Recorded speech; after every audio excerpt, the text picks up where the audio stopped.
Bom, gente, bom dia. Graça e paz, amém? Tome suas notas, preste atenção para que Deus possa falar grandemente contigo, tá? Hoje é o segundo dia da nossa nova série, os 4 fundamentos: arrependimento, conversão, batismo e ceia. Na primeira aula a gente falou acerca de arrependimento e conversão. Eu vou fazer novamente aqui os pontos só para a gente recordar, mas basicamente arrependimento e conversão são a mesma coisa. Eu só coloquei separado para eu especificar o que não era arrependimento, porque depois que você entra em conversão, parece que é a mesma coisa. Mas eu quis especificar o que não era arrependimento, para não criar confusão na cabeça de ninguém, achando que está convertido sem ter se arrependido. Então eu só coloquei separado. Mas hoje é a nossa segunda aula acerca de batismo, tá? Antes da gente entrar nela, eu vou fazer só uma retrospectiva à aula passada para quem não estava, e para que a gente possa ter novamente aí um embasamento. Gente, eu gostaria que a gente tivesse hoje uma aula mais participativa, tá? O conteúdo é um pouco mais rápido, mas eu gostaria da sua participação. Eu tive uma semana muito intensa de trabalho, então todos os dias eu cheguei de madrugada e acordei muito cedo. Mas vamos ter uma aula mais participativa, a gente vai conversar mais, e aí as dúvidas do pessoal vai falando, vai expondo os pontos. E é muito bacana ter uma aula participativa, porque a gente cresce mutuamente, tá bom? Então, quer falar, só levanta a mãozinha para identificar que é você, a gente vai conversar e aprender junto. Não saia da aula com dúvida, tá? Não saia da aula com dúvida, a gente está na escola justamente para isso. Aí você vai para casa com a dúvida, sendo que você estava aqui num lugar propício para tirar. Se eu não consigo ter os pastores aqui, tem o pastor Dani que é muito mais experimentado que eu, que vai poder responder, tem o nosso pastor. Então, vamos em frente, tá? Recordando a primeira aula, acerca de arrependimento e conversão, quem precisa de arrependimento? Todos nós precisamos de arrependimento. Todos nós somos pecadores. O fato de achar que a gente merece muito ou pouco vem da sua compreensão de pecaminosidade. Quanto mais você entende que você é pecador, mais você vai entender que você precisa de arrependimento. E quanto mais você entende que estava perdido e pela graça foi achado, quanto mais você entender isso, mais o arrependimento vai ser vívido na sua vida, palpável, lindo de se ver. Então, o fato de você achar que merece muito ou pouco vem acerca da sua compreensão de pecaminosidade, tá? O que não é arrependimento? O que não é arrependimento? Remorso, choro e tristeza, pelo menos não sozinhos, tá? Elas podem estar acompanhadas, obviamente, mas isso sozinho não é arrependimento.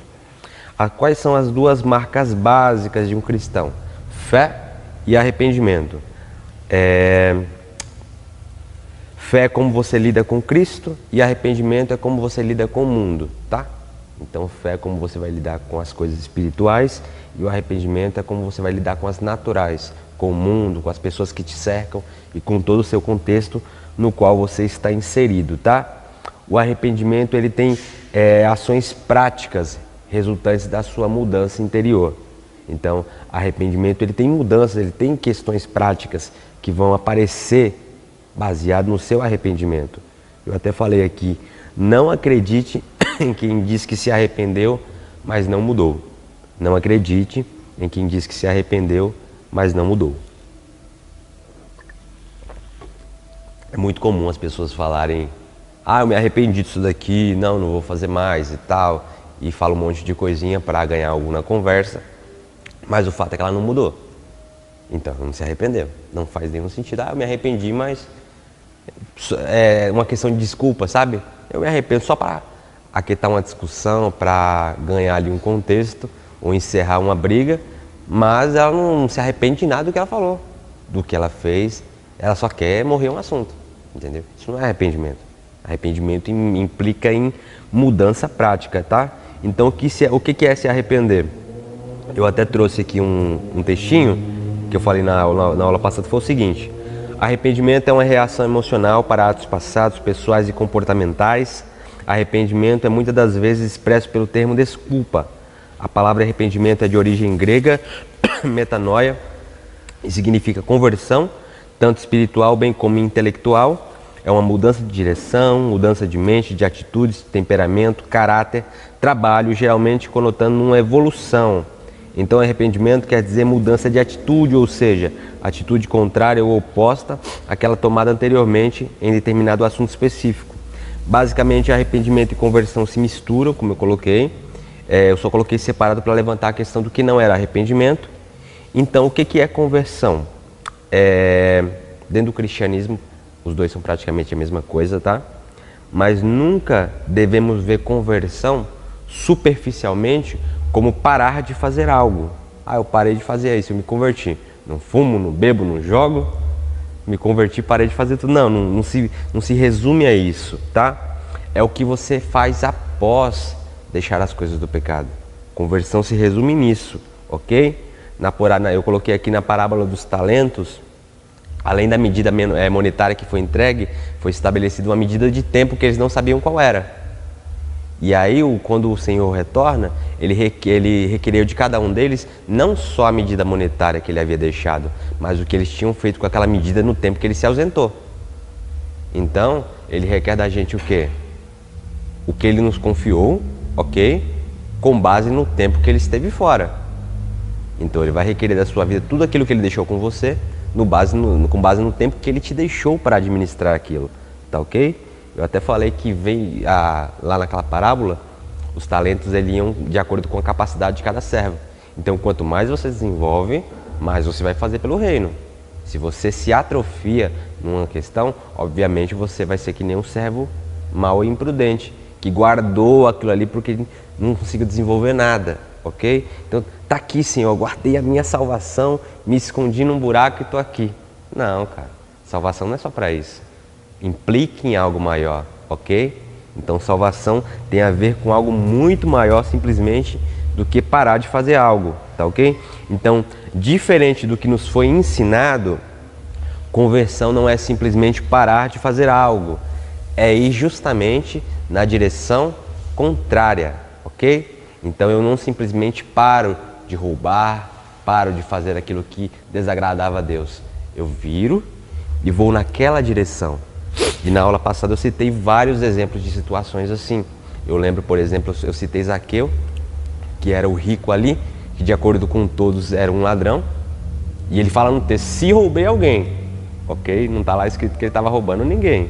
Então tinha essas questões aí para ficar bem esperto, ok? Tinha também o soldado, o carcereiro lá de Paulo e Silas. É muito interessante aquele texto. Naquela noite, ele começa a noite guardando o cárcere e no final, pela manhãzinha, ele está lavando a ferida deles. Então ele não parou de guardar o cárcere, ele foi em outra direção. E eu citei outros exemplos. Então, irmãos, o meu ponto é esse. Para assistir a aula completa, está no YouTube, fazer o marketing do negócio. Vá lá, assista quem não esteve, para ter um aprofundamento completo, tá? E para fechar só a nossa retrospectiva à aula passada, o que não é conversão? Então nós fomos e apresentamos vários sinais de uma falsa conversão, tá? Sinais de um falso cristão, de pessoas que não professam a fé ou que dizem professar, mas de fato não fazem, ok? Então a gente foi lá e apresentou vários sinais embasados biblicamente de falsos irmãos, de alguém que professa a fé ou diz professar, ok? Então visite o YouTube e assista a aula passada. Eu coloquei uma frase aqui, eu gosto muito, diz assim: a diferença entre o crente e o descrente não é a circunstância, e sim o fundamento. A diferença entre o crente e o descrente não é a circunstância, e sim o fundamento. Essa frase, ela reflete como deve ser a vida cristã, não invalidando sofrimentos e alegrias, ganhos ou perdas. O fato é que alguém crente ou descrente, os ambos vão passar por esses momentos na vida. O que realmente nos difere nesse momento é onde nós estamos alicerçados, tá? Todo mundo vai passar tribulação, alegria, tristeza, sofrimento e momentos de prazer também. Todos nós vamos passar. Mas realmente o que vai nos diferir nesse momento é onde nós estamos alicerçados, tá? É muito triste você ir em um velório de um crente. Muito triste, por quê? Porque o seu lado humano aflora. Você vai sentir saudade, você vai entender que você vai passar um longo período de tempo sem ver aquela pessoa, para os que acreditam na eternidade. Você sente a dor da família, porque de repente era alguém relevante naquela família que é quem era o administrador, de repente quem era o provedor da casa, quem que botava a ordem, quem era a coluna da casa, e de repente aquela pessoa sai. Então é muito triste você ir no velório de um crente. Talvez um bom testemunho ou um bom evangelismo de modo geral seria o velório. Se nossos velórios mudassem, por exemplo, você imagina se chegar no velório e está todo mundo alegre. Para um não cristão, que baque seria? Ele chegaria e que é isso? A gente tem certeza que ele não morreu aqui e acabou, não. A gente tem certeza que ele está e que nós vamos nos reencontrar. Seria um excelente evangelismo. Mas, que desesperador é você ir no velório de um descrente. Não há esperança. Não há nada. O único conforto deles é falar assim, não, pelo menos acabou. Pelo menos não está sofrendo mais, pelo menos apagou aqui e acabou-se a existência. De fato, a gente sabe que não é isso que acontece. Então, é um fundamento errado também, mas essa é a questão. A diferença entre o crente e o descrente não é a circunstância, sim o fundamento, ok? E o que eu estou querendo trazer com isso? O batismo nas águas é uma das maiores expressões de fé pública que a gente pode fazer, ok?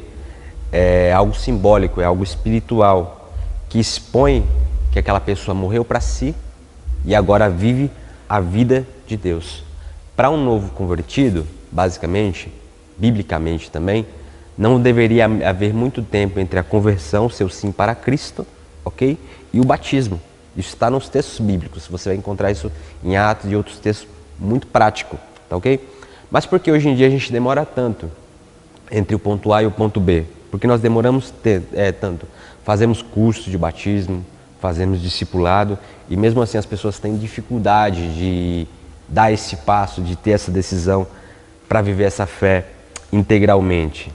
Isso é uma questão, irmãos, de consciência. Se decidir de todo o coração, com toda a fé, ok? E aí sim a frase que eu falei acima faz sentido. Por quê? A conversão dela é evidenciada pelo batismo, é firme, firme apesar de todas as variáveis. Ela possui uma invariável. Ela tem algo na vida dela que não muda, que é o fundamento, ok? Então as circunstâncias são o que vai variar, o fundamento é o que permanece, ok? Então, por que as pessoas não tomam essa decisão de pronto atendimento, de forma prática e rápida? Porque hoje em dia a gente vive num estado de indecisão.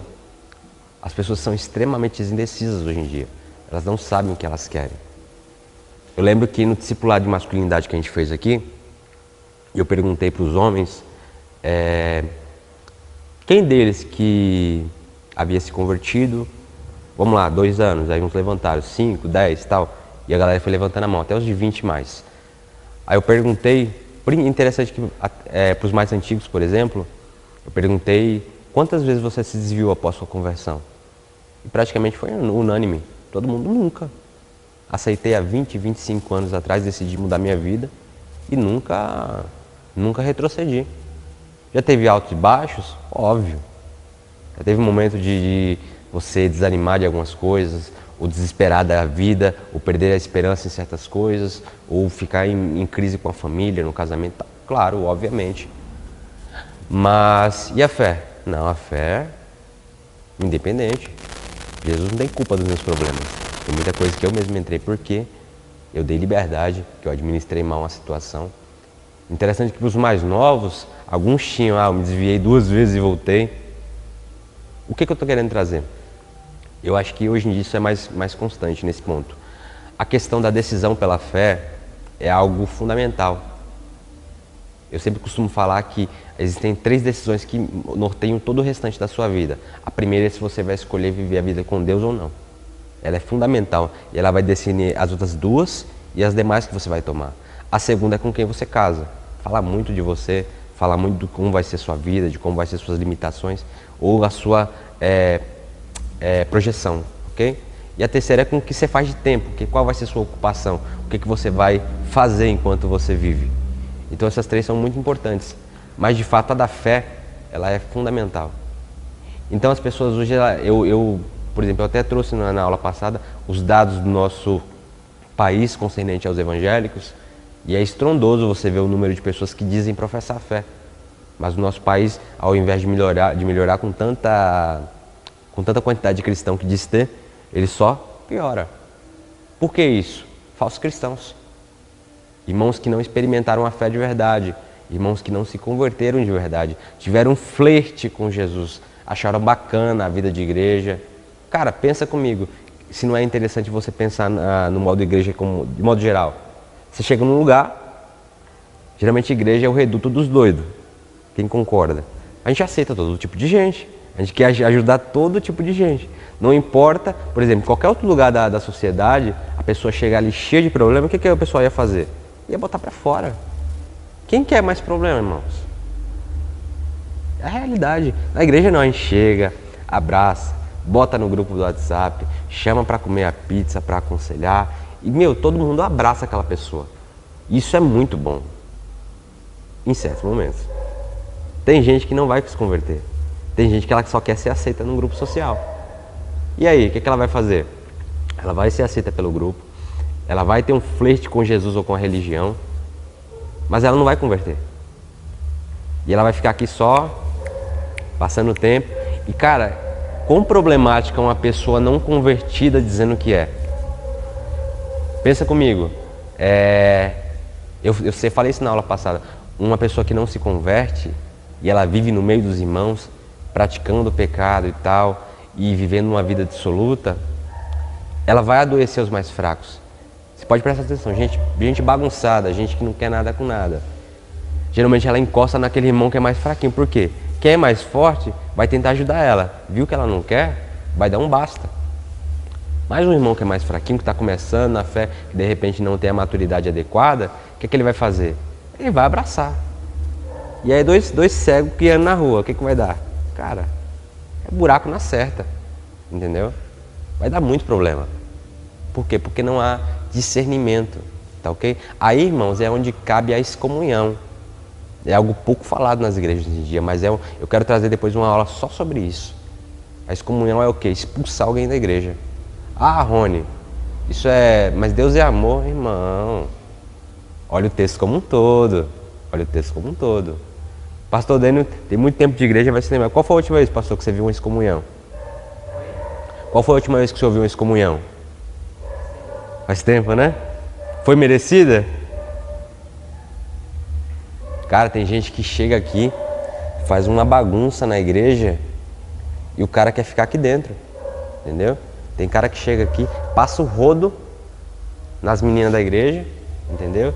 E ele quer ficar aqui, fazendo e acontecendo, entendeu? Eu já vi casos do cara começar a namorar com a menina da igreja, daqui a pouco o cara namoro possessivo, a menina quis terminar, o cara ameaçou a menina de morte. E a igreja, todo mundo passando a mão, não, vamos orar, pelo amor de Deus, irmãos, vamos orar. Excomunhão, irmão. Eu vi até o caso, o pastor chegou, você tá achando que essa menina aqui não tem família não, meu irmão? Fora a igreja, olha o tanto de obreiro aqui. Você quer que a gente bote pra fora agora? O cara batendo na esposa, vamos orar, pelo amor de Deus, irmão. Que ele se arrependa dentro da cadeia. Você vai esperar ela morrer, o cara matar ela, e é o que acontece. Vai esperar acontecer alguma coisa para você tomar uma atitude? Não. Tem coisa que não cabe nesse ponto. Pode falar. Eu gosto de uma frase que diz assim: o nosso erro é colocar no altar gente que nem passou pela conversão. Entendeu? Por isso que, cara, Paulo ele vai escrever as cartas, quando ele fala, por exemplo, acerca do ministério, ele vai falar... boa obra almeja, portanto é necessário que ele seja. E ele dá uma lista de coisas que o cara tem que ser para entrar no ministério. E uma que ele fala é o quê? Não pode ser neófito. Não pode ser novo na fé, não pode ser novato, não pode ser menino.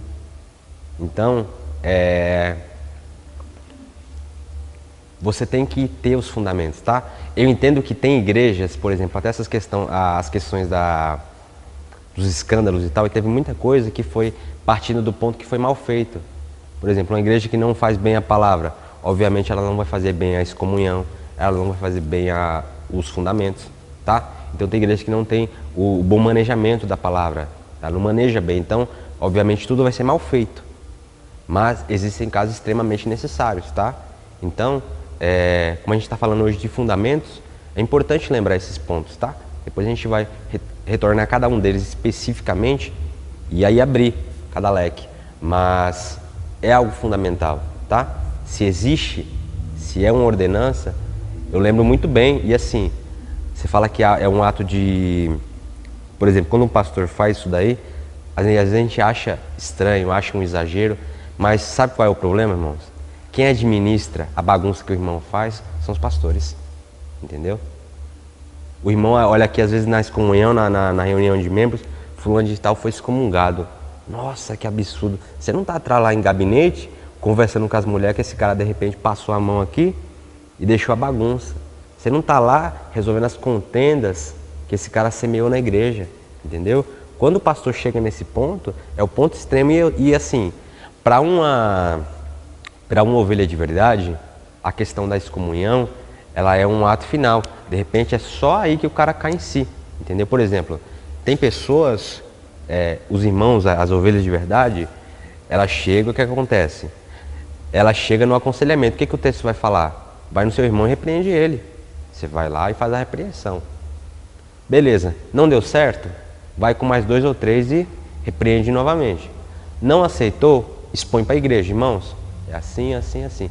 Chegou nesse ponto da igreja e o cara não aceitou, é excomunhão. Ok? É assim que funciona. Agora, para uma ovelha de verdade, obviamente nos 2 primeiros pontos já era para ter resolvido. Se chegasse no terceiro da igreja, chegar e ficar sabendo daquilo ali para poder ajudar, era outra coisa, tá ok? Por exemplo, a disciplina. O que funciona a disciplina? A disciplina é uma UTI. A UTI é o pior ou melhor lugar do hospital, irmãos? Por outro ponto, pode ser o melhor. Por quê? É o local que é assistido 24 horas por dia com os melhores médicos. Então, quando a pessoa vai para lá, ela pode ir muito doente, mas ela está no melhor lugar do hospital para ser atendida. Você imagina você sofrer um infarto lá embaixo na fila de espera para ser atendido e na UTI. Qual é o atendimento? É outra coisa, irmão. Entendeu? Então, a UTI é o ponto onde a igreja vai, não é para julgar, é para assistir o irmão e para cuidar dele. Os experimentados vão até ele e vão fazer o cuidado essencial, vão ver os fundamentos, vão ver onde que ele está regredindo, onde que ele não está entendendo a fé, para poder administrar isso na vida dele, ok? Agora, quando você chega para uma ovelha de verdade e fala, meu irmão, se você não mudar, se você não se arrepender, se você não regredir nisso que você está fazendo, você vai ser excomungado. Para uma ovelha de verdade, o cara vai fazer, não, pelo amor de Deus. Nesse momento ele vai aceitar. Agora, para um bode, ele sai falando mal de você. Eu lembro muito bem daquela situação de 1 Coríntios, que o cara estava dormindo com a madrasta. E Paulo chega esculachando na carta. O que ele fala lá? Cara, vocês estão achando bonito? Eu não estou presente, mas se tivesse, já tinha arrancado esse cara do meio de vocês. Vocês estão suportando esse cara. Entendeu? E em 2 Coríntios o que acontece? Depois do cara ser excomungado, ele retorna, ele se arrepende, ele volta à congregação dos santos após passar pela excomunhão. A excomunhão foi um baque e aparentemente aquele cara era um irmão, porque ele retrocedeu. O pecado dele foi macro? Foi. A palavra foi dura, né? Sim. Diz assim, entrega a carne dele a Satanás para que a alma seja salva em Cristo. Exatamente. Esse foi o texto. Ah, irmão, você é muito duro. Olha o que Paulo falou, cara. Entrega a carne do cara a Satanás. Entendeu? A excomunhão, ela é algo fundamental para alguém, tipo assim, que já passou todos os limites da fé. Sabe qual o problema hoje do ministério? Os pastores, eles têm medo de perder a ovelha. Isso é errado. Se a pessoa está doendo, ela continua no erro, ela tem que ser corrigida. E o mal de hoje em dia, a nossa geração é essa. Os pastores não querem perder a ovelha, não querem perder a ovelha no corpo, mas a ovelha está trazendo problema, ou seja, o bode está trazendo problema. Mas dentro da comunhão da igreja. Uma ovelha corrigida, ela vai crescer, ela vai entender os fundamentos. Tem muita gente que ela não sabe nem que está errando. Ela está levando a vida do jeito que ela quer e ninguém chegou para ela para explicar que ela está errada, entendeu? Como é que ela vai entender? De repente é uma pessoa nova na fé. Então, se ela não tem esse aconselhamento, como que ela vai entender que ela está errada? Agora, você imagina o quão eficaz é uma igreja, por exemplo, com 20% do que ela tem agora, de cristãos de verdade, de pessoas que almejam o melhor e a experiência completa da fé, a verdade tipo, do Evangelho, que vivem essa verdade na sua vida, do que o 100% bagunçado. Com gente que só acha que está salva, mas que vive a vida do jeito que quer. O nosso erro é querer viver o mais próximo do inferno e mesmo assim ser salvos. Você quer viver no limite da fé, entre ali, ó, tá quase ali, mas você quer a salvação, entendeu? Então, temos que administrar bem esses pontos, tá? Isso aqui nem estava no cronograma, mas como a gente está falando de fundamentos, o assunto vai surgindo e aí vai entrando separadamente nisso, né? Mas eu acho importante esses pontos, tá? Então nessa aula a gente vai falar um pouquinho acerca de batismo nas águas, por que fazemos, como deve ser ministrado, quando e para quem. Então vamos aprender um pouco acerca dessa prática cristã. Primeiro ponto, o batismo é uma ordenança de Jesus. É uma ordem expressa dada pelo nosso Senhor. Não o fazemos simplesmente porque achamos bonito ou porque alguém inventou esse negócio, não. Tem uma ordem por trás, atrelada e amarrada a um texto bíblico, tá? Não é simplesmente a gente faz porque achou bonito, não. Tem um negócio por trás, tem uma ordem por trás. Eu vou colocar o texto aqui.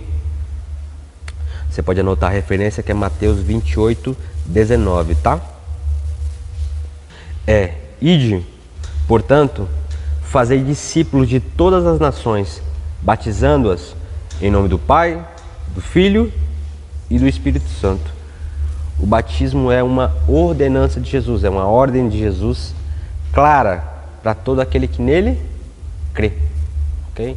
Então a gente não faz simplesmente porque a gente achou legal. Vamos inventar um negócio aqui para consumar a fé, Não, isso aqui é uma ordenança, tá? Segundo ponto, ele é um selo da fé. O batismo é um selo da fé. Ele deve ser visto como um selo dessa justiça que vem pela fé, tá? Ele deve seguir a fé, acompanhar a fé, como determinavam as palavras finais de Jesus registradas no Evangelho de Marcos. Você pode pular lá para a próxima para mim, por favor? Puder ficar aí um pouquinho? O negócio aqui tá travado. Marcos 16, Marcos 16, 15, 16, que diz assim: E disse-lhes, ide por todo mundo, pregai o Evangelho a toda criatura, quem crê e for batizado será salvo, quem, porém, não crê será condenado, ok? Então aqui ele tem... Essa, por exemplo, é a razão porque nós não batizamos, nem tampouco validamos o batismo de crianças. É necessário primeiro crer. Como é que a criança vai crer? O texto é expresso, ok? Está claro. Aquele que crê e for batizado será salvo. O que não crê será condenado. Como é que você vai condenar ou batizar uma pessoa que não tem consciência ainda nesse ponto? Ok? Não faz sentido. Então a gente obedece o princípio de consagrar os filhos ao Senhor, como a gente faz aqui, a gente apresenta as crianças, como Jesus foi apresentado no templo, tá? Mas nós não batizamos, só fazemos isso quando eles tiverem a consciência necessária de crer, de poder professar, de escolher a fé. Vamos lá, batismo é a circuncisão do coração.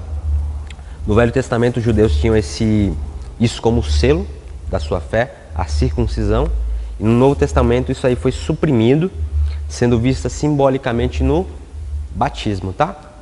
O texto já está no telão, que é Colossenses 2, do 11 ao 12, que diz assim: Nele também fostes circuncidados, não por intermédio de mãos, mas no despojamento do corpo da carne, que é a circuncisão de Cristo, tendo sido sepultado juntamente com ele no batismo, no qual igualmente fosse ressuscitados pela fé, no poder de Deus, que o ressuscitou dentre os mortos. E aqui tem uma historinha bem interessante por trás, que nos primórdios ali da igreja primitiva,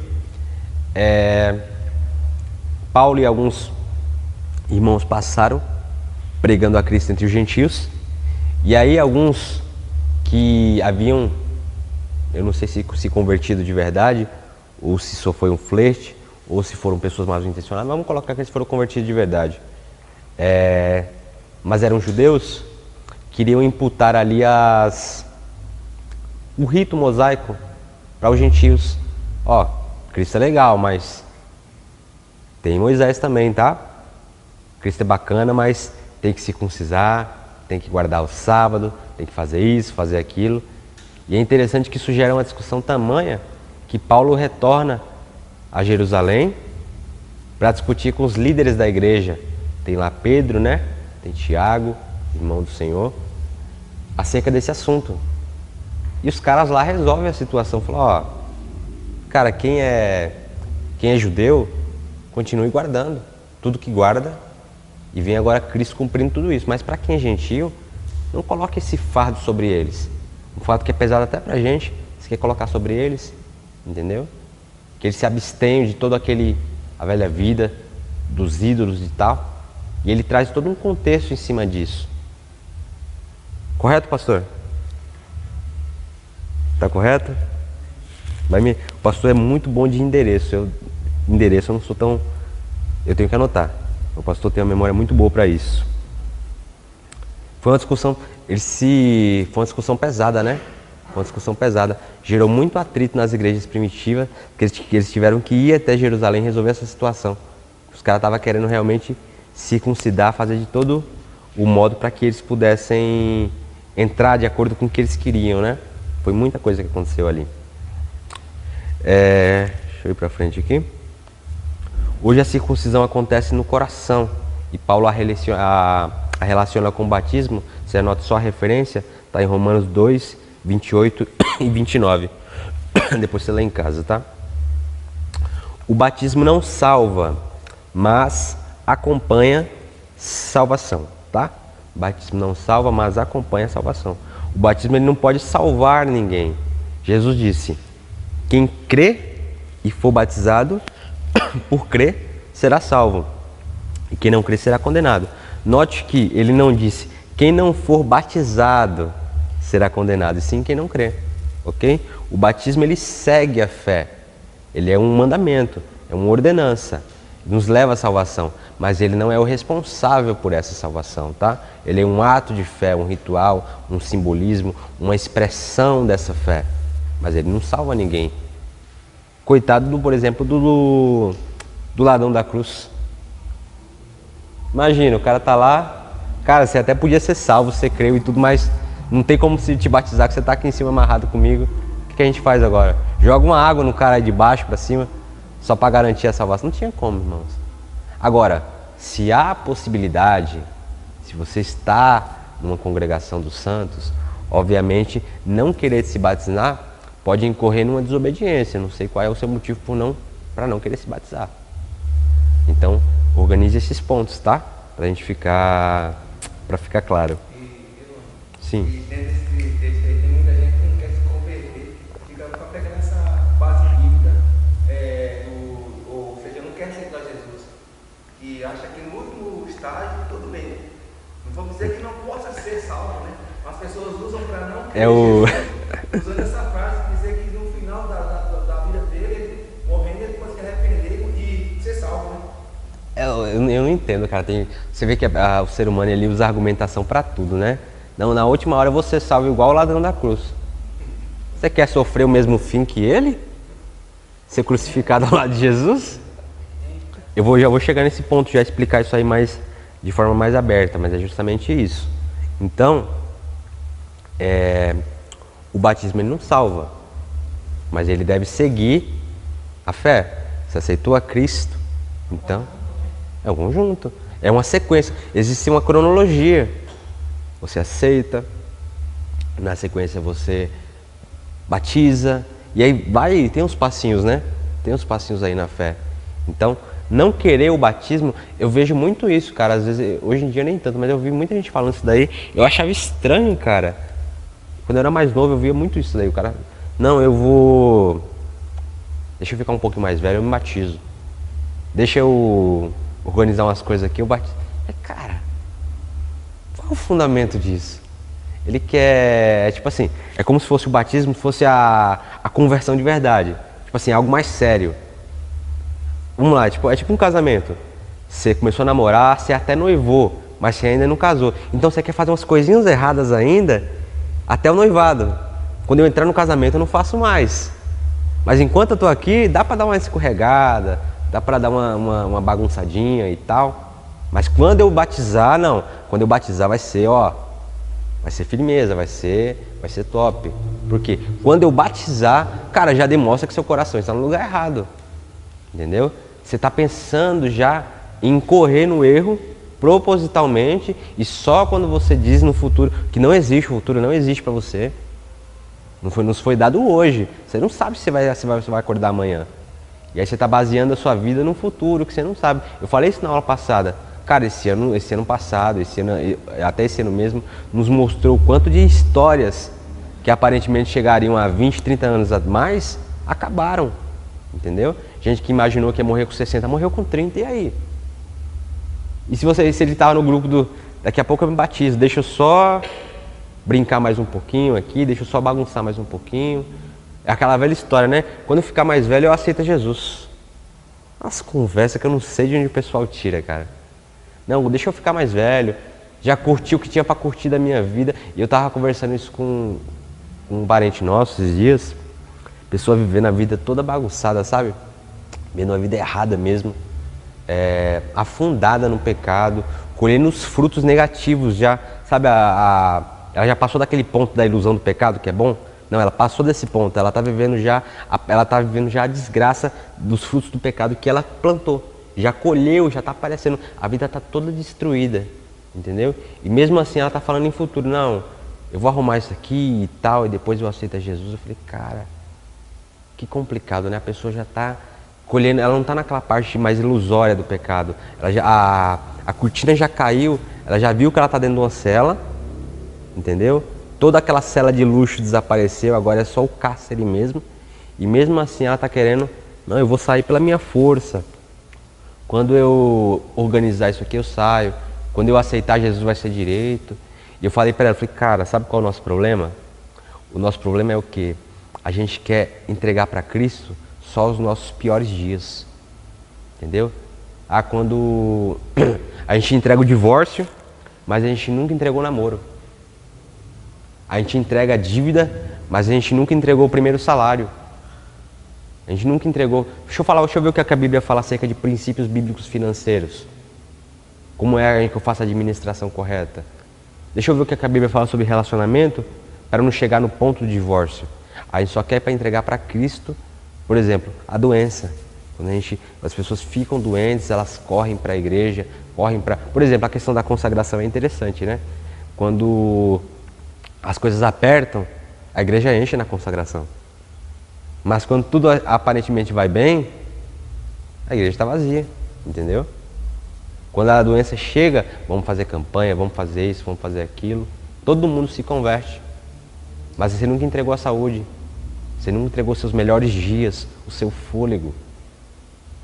Eu penso muito nisso. Falei, cara, a gente tem que entregar para Deus os nossos melhores dias.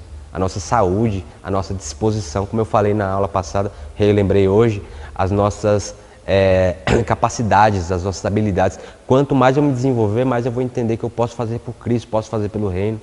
Então, eu me desenvolvo não só por mim, mas eu me desenvolvo porque eu sei que quanto mais desenvolvido eu for, mais ele vai poder me utilizar. Ele não vai poder me inserir em qualquer coisa, sendo que eu não tenho uma capacidade adequada para aquilo.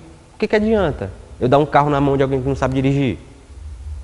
Esses dias eu vi um vídeo, dei tanta risada, eu falei, cara, como que é a questão da capacidade, né? Até para as coisas ruins tem que ter capacidade. Os caras foram roubar uma SUV, renderam a mulher, coitada, a mulher baixinha, cara, acho menor que eu, assim. Numa SUV, acho que era uma importada, não vi qual que era o modelo exato. 4 caras, os caras chegaram, aterrorizaram a mulher saiu desesperada do carro correndo, aí eles entraram na SUV. Quem disse que o carro andou? O carro era automático, eles não sabiam dirigir. Falei, até para roubar o cara tem que saber o que está fazendo, né? Acho que era uma Ford Edge.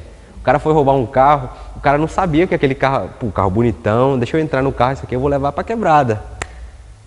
O cara não sabia o que era um carro automático. Ele não conseguiu levar o carro.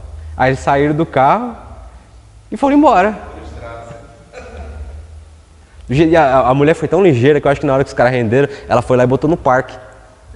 Jogou no parque, o costume de quem dirige carro automático é esse. Pisa no freio e joga no parque. O parque é o freio de mão do câmbio. Você só tira se você pisar no freio e puxar bonitinho. Entendeu?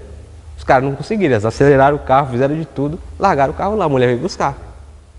Quando eu quis mudar o método do ensino, nesse ponto eu achei necessário isso, trazer novamente os fundamentos. Por quê? Daqui a pouquinho a gente vai estar mais avançado. Quem for chegando depois, que for novo convertido, não tem experiência, a gente faz umas aulas particulares para eles, para novamente voltar nesses pontos, vai ter a série, para ele poder acompanhar novamente, mas quando você estiver mais lá na frente, os fundamentos já foram colocados, entendeu? Cara, é básico, entendeu? Uma casa sem alicerce, ela pode ser esteticamente maravilhosa, mas quanto mais você construir, mais o alicerce vai sem alicerce, as paredes vão começar a... Por quê? O que segura essa parede não é a parede, é o que está embaixo, entendeu? É a coluna, é o vigamento que é feito, entendeu? Então, basicamente isso. Por isso que a gente bate tanto nesse ponto,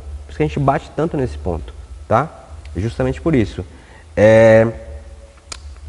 Deixa eu voltar aqui. Podemos dizer que o batismo é parte do processo de salvação, mas ele em si só não salva. O apóstolo Pedro escreveu o seguinte acerca do batismo: não sendo a remoção da imundícia da carne, mas a indagação de uma boa consciência para com Deus por meio de Jesus Cristo. Ok? Vamos lá, o batismo também é uma identificação com Cristo. O batismo tem um significado, além de ser um testemunho público da nossa fé em Jesus, ele fala algo. Na verdade, é o meio através do qual nós externamos que tipo de fé nós temos depositado em Jesus. É interessante que, quando a gente fala de fé, as pessoas falam que elas acreditam em Jesus, que elas creem em Jesus. Mas é justamente pelo batismo que a gente mostra a compreensão do que Ele fez por nós. Por quê? O batismo é justamente isso. É essa questão de você externar qual fé você tem em Jesus. Por quê? O batismo é vamos colocar assim, é que nem a ceia. É um memorial que nós fomos mortos com Ele, estamos sendo sepultados com eles. O velho homem foi sepultado ali nas águas do batismo, e aí você renasce com Ele. Então você demonstra em que fé você tem. Por quê? É justamente isso. O sacrifício de Jesus, ele consiste em acreditar na morte e ressurreição do Filho. Por meio do quê? Da crucificação, que é o pagamento pelos nossos pecados. Nós não podíamos pagar aquele preço. Alguém inocente foi no nosso lugar e o pagou. Morreu, ressuscitou e agora está à destra do Pai. Então, o batismo é a demonstração pública justamente atrelada a isso. Que tipo de fé você tem? Eu acredito em Jesus, que morreu e ressuscitou. Por isso você desce e você sobe. Entendeu? É um simbolismo, é uma representação de que tipo de fé que você tem. Ok? Então, ele faz justamente esse ponto aqui. Há dois elementos básicos na fé que nos salva: identificação e apropriação. É importante entender cada um deles dentro do simbolismo do batismo. Pode passar lá, por favor? Tá travado. Esse negócio aqui a gente vai ter que mudar. Tá dando um delay toda hora. A gente vai começar aqui pela identificação. Eu coloquei lá no telão para ficar mais fácil, tá? Identificação é o aspecto da fé que nos faz ver que Jesus assumiu a nossa posição de pecado para que assumíssemos a posição de justiça dele. 2 Coríntios 5:21. A Bíblia declara o seguinte: porque morrestes e a vossa vida está oculta juntamente com Cristo em Deus. Agora está aqui Colossenses 3:3, né? Quando Deus nos olha, eu falei isso na aula passada, ou Ele nos vê sozinhos em nossos pecados, ou nos vê através de Jesus Cristo, que já pagou por eles.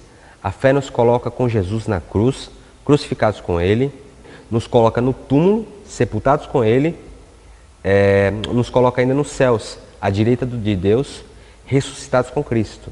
É quando nos vemos nele, entendemos o sacrifício vicário do Filho de Deus, que passamos a ter direito ao que Cristo fez. Esta é a hora do segundo passo, a apropriação. Pode passar para o próximo e deixar lá paradinho. Eu vou só falar um pouco acerca disso daqui. E aqui é interessante o quê? Eu falei isso numa das aulas. Você tem que entender que, por exemplo, vamos lá. Deixa eu ver como eu coloco isso aqui para ficar bem interessante. Vamos lá. Deixa eu pensar aqui. Do que Deus nos salvou? Quem lembra? Eu falei isso aí um dia. Do que Deus nos salvou?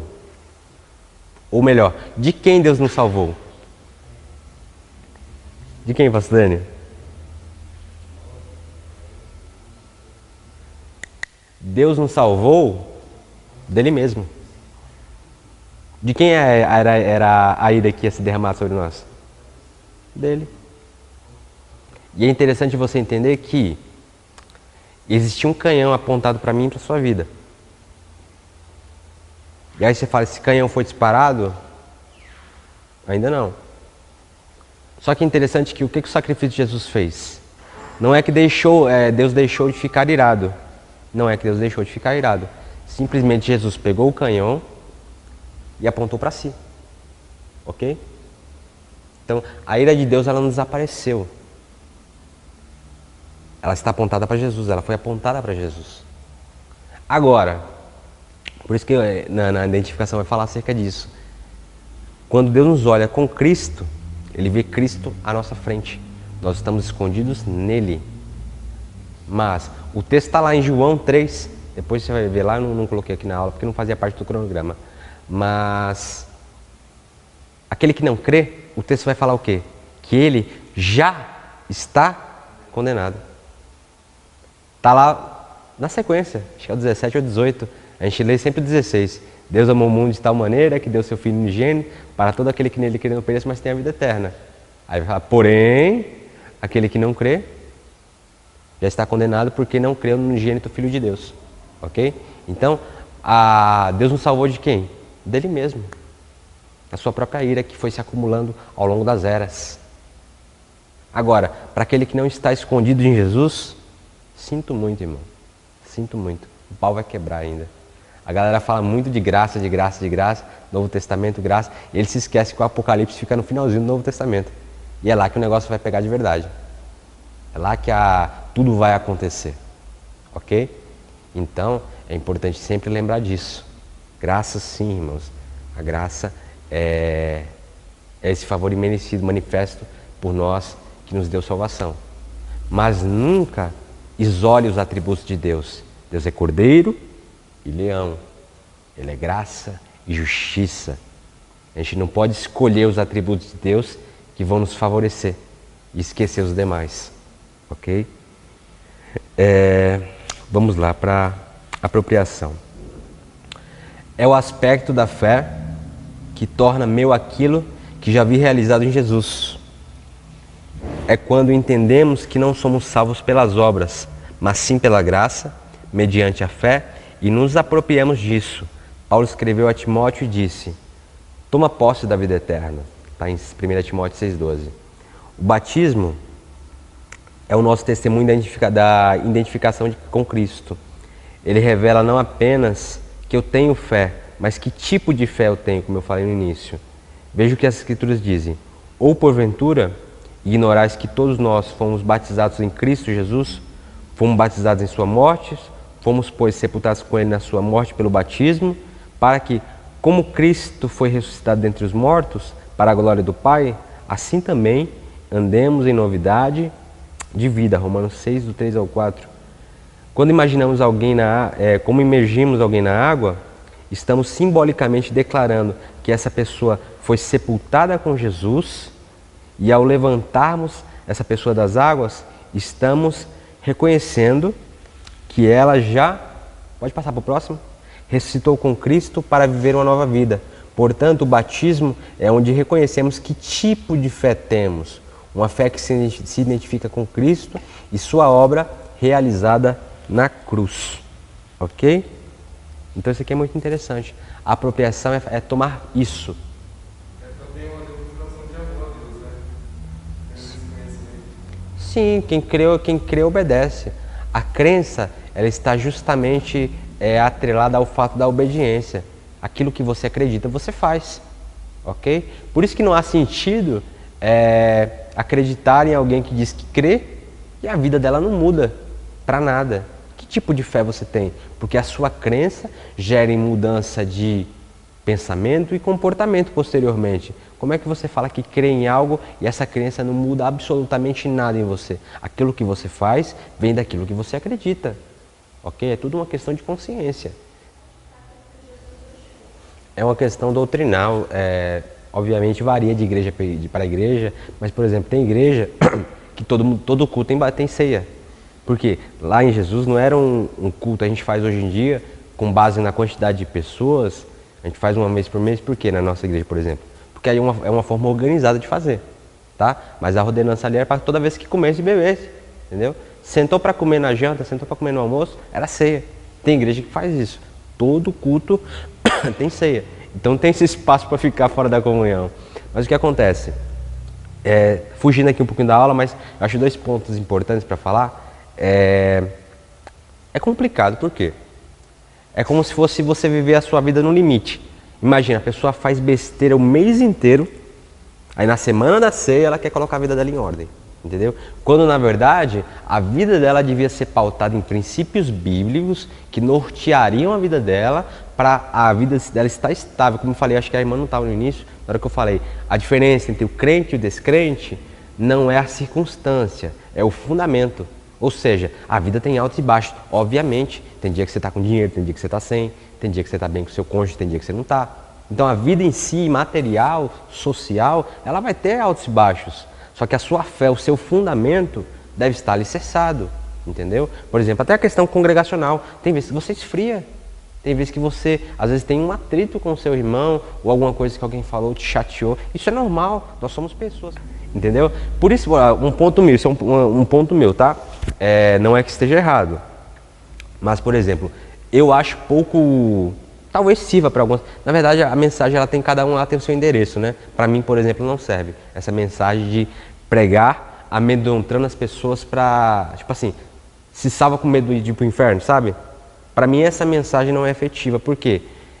Eu tenho que me converter, viver a minha vida em santidade, por gratidão à graça que me foi concedida, que foi até o que eu falei na aula passada. Gratidão pela graça. Eu fui muito perdoado, por isso eu devo viver a minha vida com gratidão por essa graça, que eu sei que me salvou, ok? Agora, servir a Cristo com medo de ir para o inferno, eu acho uma mensagem um pouco efetiva. Talvez ela funcione com algumas pessoas, mas talvez seria tipo assim, os primeiros, sabe, só aquele primeiro baque, a primeira mensagem, o primeiro toque, só para dar um pânico na pessoa. E depois ela conheceu os primórdios e ela começou a descobrir a fé. Olha, é interessante você falar isso, que eu lembrei de uma pessoa, né? Trabalhava com uma menina, ela jovem aprendida, ela falou que servia a Deus, mas tinha servir a Deus mais porque ele era carrasco. Eu não entendi. Ela disse que me servia mais a Deus porque Deus era carrasco. Acho que por causa de algumas coisas que aconteceram no meio do caminho, e ela acho que não se sentia bem o que ela estava fazendo, ela achou que não ia servir mais, dito para mim que não ia servir mais a Deus. Então, Deus estava por causa da palavra, ela não aceitava. Meu Deus do céu. Fundamento, cara. Fundamento. Eu acho muito interessante um ponto, ele é muito interessante, porque muita gente, ela vai ter, isso é uma excelente mensagem para o Dia dos Pais. Se um dia você for ministrar no Dia dos Pais, se lembre disso daqui. Muita gente tem a visão de Deus a partir da visão de paternidade que teve, a experiência de paternidade. Por exemplo, alguém que foi deixado pelo pai. Cara, para muita gente assim, que não foi resolvida ainda na infância, ou que quando adulta não se resolveu, aquela pessoa vai ter muita dificuldade de se converter porque o pai dela abandonou ela, entendeu? Como é que você fala para ela que Deus é pai? Eu já conversei com pessoas assim, e ela não conseguia ter a questão da conversão bem estabelecida, por quê? Porque a questão da paternidade para ela pegava muito. E ela não conseguia ter uma visão Por outro lado, tem pessoas tipo assim, que ela teve um pai terrível, o pai abandonou e ela vai lá e se joga para Deus como pai. E ela consegue ter uma experiência de fé fantástica, porque Deus ele supriu todo esse vazio de paternidade que existia. Mas tem gente que ele olha a paternidade por meio, ele olha para Deus por meio do pai que ele não teve ou o pai ruim que ele teve. E aí ele tem um negócio deturpado, entendeu? Cara, tipo assim, tá tudo ali. Você começa a conversar com a pessoa, tá tudo ali. Ela começa a soltar as coisinhas, você entende, você vai entendendo, pô, a pessoa tem dificuldade em tal área, tem um negócio ali, um complexo em tal área. Você começa a conversar com ela, você vê que tá tudo ali.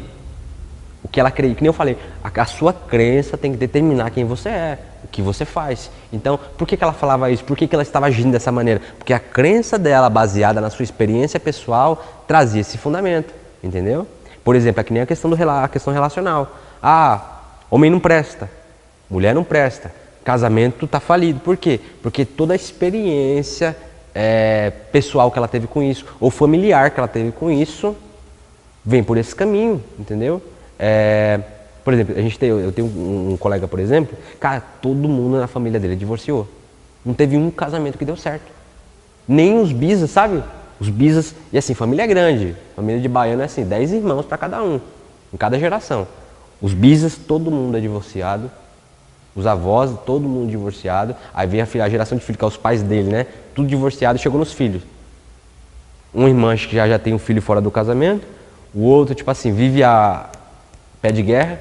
Tipo, é questão de tempo, se Deus não entrar ali para acontecer alguma coisa. E ele, tipo assim, cara, lutando contra isso. Entendeu? E o único que ali tá, que professa a fé, o único que está em Jesus, lutando contra isso. Eu lembro que a pastora Érica pregou isso aqui nos cultos. Ela falou, cara, se na sua família todo mundo divorcia, tem que parar em você. Se na sua família todo mundo vai ter que parar em você. Entendeu? A gente é o ponto de conversão, ok? A gente é o ponto de conversão. É onde a fé passa, onde Cristo passa em nós, as coisas têm que convergir para outro caminho, ok? Então, se não há essa mudança, qual a diferença? A gente é só mais um da família que divorciou, é só mais um da família que não deu certo, é só mais um que sabe? É que nem aquela... Cara, tem na nossa região lá mesmo, é interessante. Você vai olhar assim, avós, pais, os filhos, os netos, todo mundo morre na cachaça, por exemplo, entendeu? É absurdo, você olha assim, o cara viu todo mundo morrendo na mesma coisa, o cara vai pelo mesmo caminho, entendeu? Mas onde Cristo entra, aquilo ali tem que convergir para algo, ok? É uma geração toda da minha vida. A minha avó. Mas você vê que nem eu falei, cara, convergiu em você, né? Convergiu em você. Tem que parar em mim. Tem que parar em você. E assim, o que é louco agora é o quê? É de você pra frente. É seus filhos, entendeu? Eu penso assim, cara, eu gosto muito disso daqui. É uma frase do Josué Gonçalves, ele fala assim, você tem a chance de ser pro seu filho o pai que você não teve. Entendeu? De repente alguém não teve pai, de repente alguém teve um pai péssimo. Agora você escolhe, e você vê que são dois extremos. Ou você vai lá e replica, e usa a cara de pau de falar, eu sou assim por causa do meu pai, ou você faz totalmente diferente e fala, eu sou assim por causa do meu pai. Ah, meu pai fez tudo errado, é por isso que eu vou fazer tudo certo. Ou eu estou fazendo tudo errado porque eu aprendi assim. Escolha sua. Entendeu? Não quero morrer dessa forma, não quero morrer dessa forma. Horário, tá? Eu vou aqui para finalização. Quem pode se batizar? Quem pode se batizar? Para quem é o batismo? A explicação anterior ela já responde essa pergunta. Para todo aquele que se identifica pela fé no sacrifício de Cristo, tá? Depois de ter reconhecido essa fé pela obra de Cristo, a pessoa passa a ser apta para o batismo. Ou seja, você tem a compreensão de que tipo de fé é essa, você aceita ela de todo o coração, com todo o entendimento, e aí você se torna apto para o batismo, tá? Deixa eu ver aqui só onde está esse texto, para a gente poder ir para ele. Vamos lá.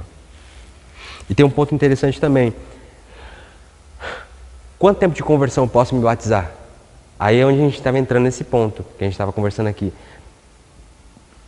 Falando acerca da igreja primitiva, não existia esse tempo, não era longo. Era assim, creu, batizou, entendeu? Agora o que acontece? Foi que nem eu falei no início, que eu estava introduzindo um assunto. A questão da crença é muito importante. Para uma pessoa madura, de verdade, que tenha compreensão Eu sempre costumo falar isso aí. Cara, tem gente madura com 15 anos e tem adolescente com 40, entendeu? Conheço muita gente assim. 40 anos nas costas se comporta que nem uma criança. E tem gente de 15 que já leva o mundo nas costas, entendeu? Depende, isso vai muito da sua vivência, do seu grau de desenvolvimento, de maturidade. Mas assim, quando que você se batiza? Compreensão. Eu entendo que Jesus Cristo veio ao mundo, morreu pelos meus pecados, ressuscitou, e Ele é a graça, Ele é a única oportunidade que eu tenho de salvação. E aí você compreende a sua fé e compreende totalmente, você aceita isso, você tem essa maturidade. Aí você pode se batizar. Aí não tem questão de tempo, tá? Não tem questão de tempo. Até tá aqui o exemplo, ó, naquele texto do eunuco Etíope. Eu tô de manhã, meu irmão, de manhã eu sou terrível, o cérebro tá devagarzinho ainda. Diz aqui o texto, ó. Eis aqui a água, que impede que eu seja batizado? A resposta de Filipe veio trazendo luz sobre o requisito básico para o batismo. É lícito se crês de todo o coração. Creu, pontinho. Ele estava ali, tinha água ali. Ah, você crê? Creio, tá bom. Pá, batizou. Entendeu? Foi muito interessante que se eu não me engano, é as duas passagens que há a questão de o cara ser tirado de um lugar para o outro. É Filipe, né? E o outro é Enoque, né? Enoque. Transladado. O cara estava ali e foi tomado por Deus para um outro local. Só tem esses dois casos na Bíblia, bem interessante. Mas esse ponto, então, quanto tempo entre a conversão e o batismo? Cara, biblicamente não há espaço de tempo exato, mas o espaço é curto, é o espaço da compreensão. Compreendeu? Tem maturidade para assumir suas decisões? Dentro da água, meu irmão. Hoje em dia, obviamente, com a nossa questão congregacional, a gente faz organizado, estabelece tempo, porque é muita gente, tem a questão do corpo e tal. Então, hoje em dia, tudo tem mais essa questão da complexidade. As pessoas não têm a mesma atitude que elas tinham naquele tempo, muitas vezes. Mas, basicamente, esse é o ponto, tá? Deixa eu ver aqui, só para a gente vai aqui onde tá. Como se batiza?